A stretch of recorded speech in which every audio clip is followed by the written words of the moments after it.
Michael Reeves, you might know him as Boy Jerry, a motivational speaker with a quirky sense of humor, but behind the laughter lies a story of injustice, a story that unveils the dark underbelly of power and corruption. This is the story of Michael Reeves, caught in the crosshairs of the NYPD and NY ICE, a story that demands our attention. Michael's ordeal began on a day like any other. Imagine being yanked out of your bed, slapped in handcuffs, and tossed into a cell for something that never even happened. Yup, that was Michael. Got released the next day with the authorities admitting it was just an error. But guess what? They seized his cell phone and left him with a felony arrest record, just to give ICE a reason to detain him. For Michael, normalcy was shattered. This was a deliberate act of harassment fueled by prejudice, an effort by immigration authorities to interrupt two ongoing settlement mediations and not pay Michael a dime. The trauma, the fear, the sense of utter helplessness, these are scars that run deep.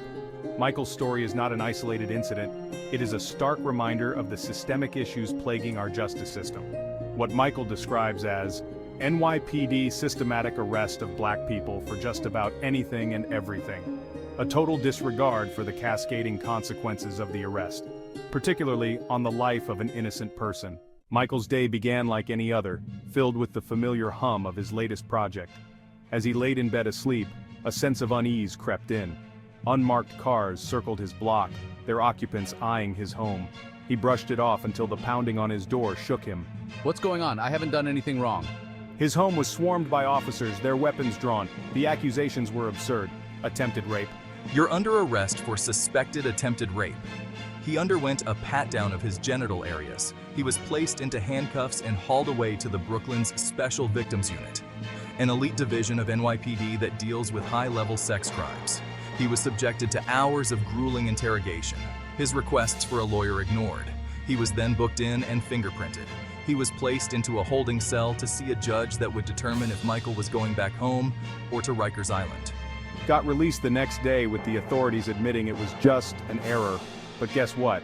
They seized his cell phone and left him with a felony arrest record, just to give ICE a reason to detain him. Currently, he is in a settlement mediation with NY ICE, but it looks like they'd rather team up with the NYPD to stage a bogus arrest to try to deport him than just settle with an innocent black man. Seriously, it's like a plot twist Michael didn't sign up for. Michael was dragged from his home, his pleas ignored. The physical wounds may have healed, but the psychological scars remain. On June 25, 2018, Michael was brutally beaten by NY ICE at the height of the Trump's immigration raids, even though he did not resist arrest. His right shoulder was broken by one of the agents who slammed his knees onto Michael's back as Michael was laying on the ground face down. He had not one but two surgeries. Michael won his immigration case in 2019. He sued NY ICE. The federal judges in both cases have ordered the cases into settlement mediation. The men retaliated. They moved into his building. They followed him. They harassed him all night. They tortured with an unknown energy device. Michael tried to protect himself and installed aluminum foil, but it failed. He finally fled his home. The men followed him from hotels to hotels in New Jersey. Michael finally filed a police report in East Rutherford, New Jersey, and he discovered that the men were NY ICE agents. The fear, the anxiety, the constant looking over his shoulder, these are the invisible shackles that bind Michael. I can't sleep. I'm living in my car from truck stops to truck stops. Michael asked for protection from U.S. Magistrate Judge Marcia Henry and is waiting on a decision. Meanwhile, they followed Michael to two truck stops where he was living in his car. He had to flee from the men. These days, Michael is living with no sleep. Michael said to me, "Every time I close my eyes, I see their faces. I hear their voices. I can't go home. My home is not safe anymore." His once vibrant spirit now flickers with a fragility born of trauma. Sleep offers no escape, haunted by nightmares of the past 26 years of his life that has been destroyed by immigration authorities. Michael has been arrested 5 times by immigration authorities. Michael is 54 years old. He has not been in trouble since he was 19 years old. The faces of his tormentors, etched into his memory, resurface in the darkness. His safe space, his home, now a constant reminder of the violation he endured. The ordeal has taken its toll on Michael's life, his passion for his work now a distant memory. The joy he once found in working hard to earn an honest living and a piece of the American pie has been replaced by a bone-deep exhaustion. The system meant to protect has failed him, leaving him stripped of his sense of security and his trust in those meant to uphold the law.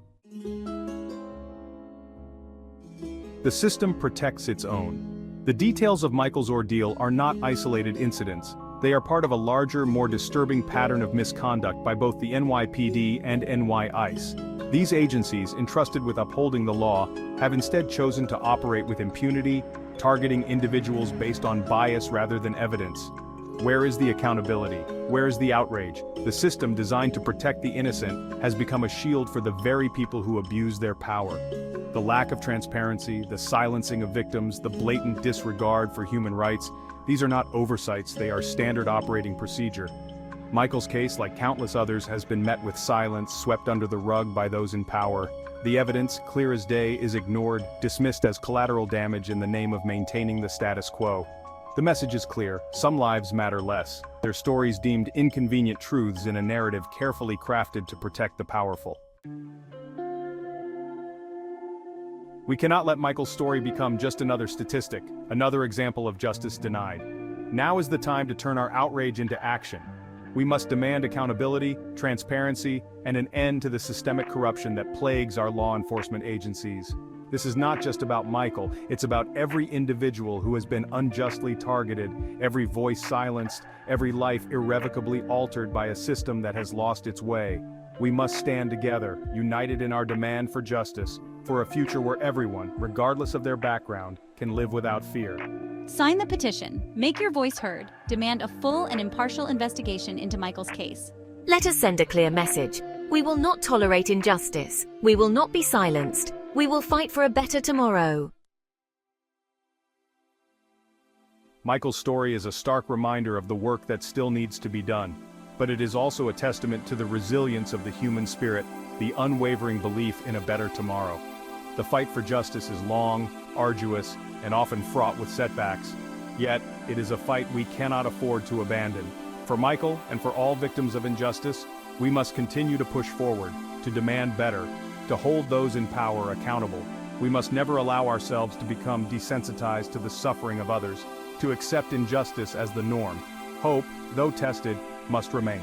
The pursuit of justice requires unwavering dedication, an unyielding belief in the power of truth, and the courage to speak truth to power. The path ahead may be long, but we must never lose sight of the horizon, of the promise of a brighter, fairer tomorrow.